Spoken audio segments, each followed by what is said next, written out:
welcome to my YouTube channel, Basically Barris. I don't have pictures again. I think I like it better without the pictures because maybe it's less like I'm sharing the book with you instead of just reading it to you. So I'm going to play it safe with copyright laws and I'm just going to read it to you. We're doing lesson 2. Society and Culture in Ancient China. So we're going to be on page 121 of our green Reading Essential Study Guide book. Okay. All right. Here we go. Society and Culture in Ancient China. Essential question. How do new ideas change the way people live? So we've got Confucianism, Daoism, Legalism, social class, and filial piety. Filial piety. Oh, that means that children have to respect, obey, and care for their parents. Confucianism is the teaching of Confucius, like Buddhism, but it's a different guy. Daoism is a Chinese philosophy focused on obtaining a long life and living in harmony with nature. It's also kind of like the Hindu situation where was ahashim, where you don't kill living things. Ahimsa. Okay. All right. So we have our timeline. We're still in the before Common Era, and if you look down here, write down in the first column now. And then later. So right now you're going to answer who was Confucius. What is legalism? Well, it's up here at the top, so you should know a little bit, right? Who owned the most land? Farmers or aristocrats? Who were wealthy merchants? Were wealthy merchants respected? And what did Chinese philosophy say that children owe to their parents? So right now, answer these questions based off of what you know. Pause the video. Answer that. Okay. Now, moving on to page 122. Chinese philosophies. Between 500 BC and 200 BC, Chinese thinkers developed 3 major philosophies. They were Confucianism, Daoism, and Legalism. These philosophies were different from each other. However, they had the same goal. Each philosophy aimed to create a well-run and peaceful society. In the text, circle the names of the founders of each of the Chinese philosophies. Underline the name of the philosophy they founded. Draw an arrow from the name of the founder to his philosophy. So this is going to be the bottom of page 122 and the top of 123. So as you see a founder's name, circle it, and then underline the name of the philosophy, okay? So we've got this cute little chart here. You got the founders and their ideas. Confucius founded Confucianism. Laozi founded Daoism.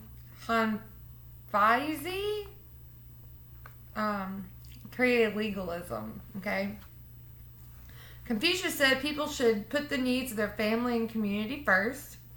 Daoism said that people should give up worldly desires in favor of nature and the Tao, the force that guides all things, very much like Buddhism, okay? Society needs a system of harsh laws and strict punishments, that's legalism. Confucius was born about 550 BC to a farming family. He lived during a time when kings were often fighting each other. Confucius believed that people should follow the beliefs of their ancestors. He also taught that everyone had a duty. Rulers had a duty to lead their people wisely. Children had the duty to their parents. Parents had a duty to love their children. So everybody's got a job, just like in Hinduism. Everybody's got a job. You do your job, you're good. Confucius believed that if everyone did their duty and followed traditional beliefs, then there would be peace. He also believed that all men were able to serve in the government. This led to a system of examinations to choose government officials. This is different than Buddhism because it doesn't deal with the afterlife. It deals with peace on earth currently. Confucius was honored as a great teacher. After his death, his teachings called Confucianism spread across China. Like Confucianism, Daoism aimed to create a peaceful society. It began with the ideas of Lao Tzu. Confucius thought people should work hard to make the world better. Taoism taught people to turn away from society and live in harmony with nature. Tao means the way. Lao Tzu and his followers believed Taoism was the way or the path to a better life. Many Chinese followed the Confucianism or Taoism. So right now you should be underlining Confucius and draw a line to Confucianism. And then underline Lao Tzu on your paper. Underline Lao Tzu and draw a line to Taoism. Okay? Number 2, why is a system of examinations a good way to choose government officials? So think about it. Can just anybody be in government? I mean, would you pick your uncle or your cousin or whoever, you know somebody who doesn't really know much about the world, didn't finish school, doesn't hold down a job, doesn't know left from right. I mean, there's some things that you kind of need to know in order to be in the government. Like, let's think. You should probably know how to read.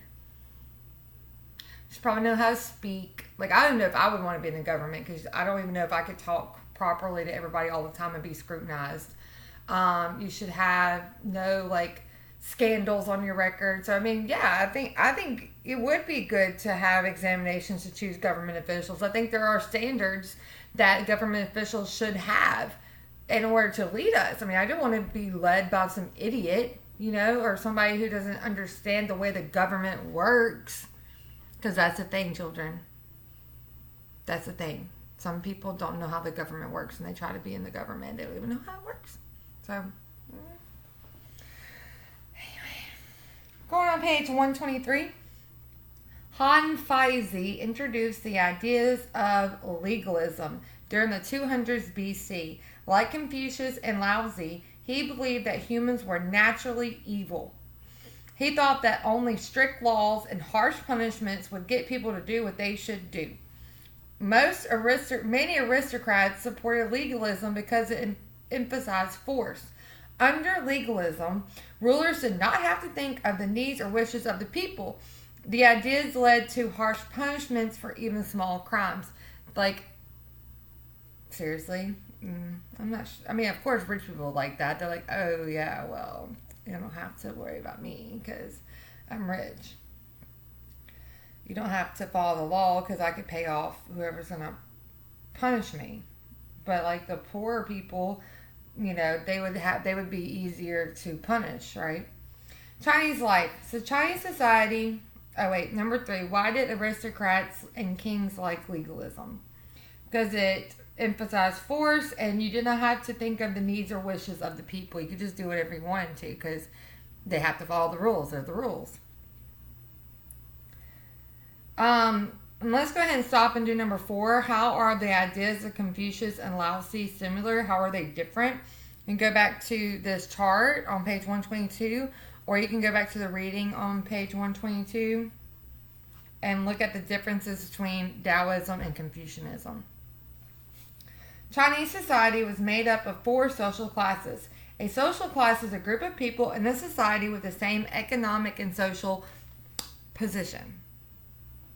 So you've got the aristocrats, you've got the farmers, you've got the artisans, and you've got the merchants. And this is pretty much across the board. In most societies, you have this ranking of social classes. They're called different things, but most of the time, this is what it's called. So you got the aristocrats as small, wealthy, owned land. Farmers were most of the people. They worked the land owned by the aristocrats. They paid rent. They paid taxes. They also served as soldiers. They worked 1 month a year on public projects such as roads.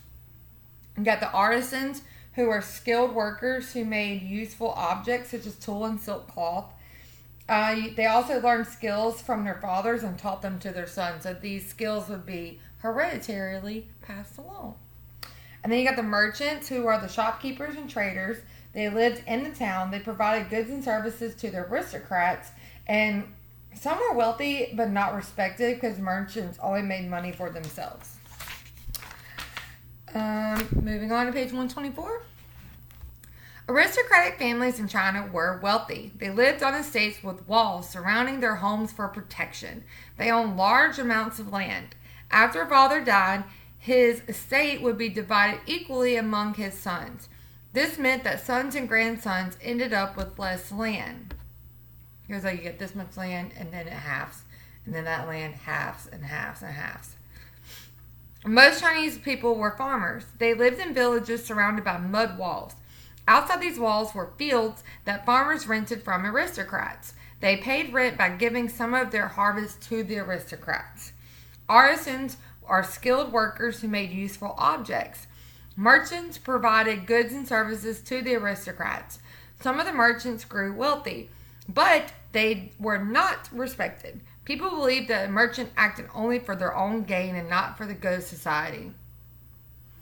Okay. The family was at the center of the Chinese society. Chinese families practiced filial piety. Family piety is a responsibility that children have to respect and obey and take care of their parents. Men and women had very different roles in early China. Men grew crops, ran the government, and fought wars. Women raised children and saw to their education. They also managed the household and family finances. Number 6, underline the work done by men. That's our last paragraph. And circle the work done by women. Number 7, why were merchants not respected in ancient China? Well, apparently because they only acted for their own gain. But how did the aristocrats get their money? And if you were a wealthy merchant and you bought land and you started hiring farmers, would you then be an aristocrat? And would that make you a better person? I don't know. Check for understanding. What is a major difference between Confucianism and Daoism? Well, Confucianism says you need to put your family and community first and you should live in a happy society.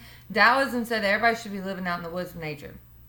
Like, give up worldly goods. You don't need a house. You just need like a hut out in the woods, killing your rabbits, all that kind of stuff. Like, you don't need to be a part of a society focused on material goods. Like, they would hate capitalism.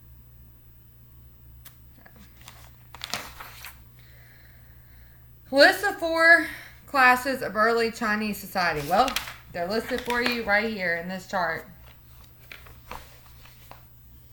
So if you don't have this check for understanding done, because a lot of you don't do the check for understanding, if you don't have it done, then shame on you, because this one's really easy. Okay? Alright, that's the end of lesson 2.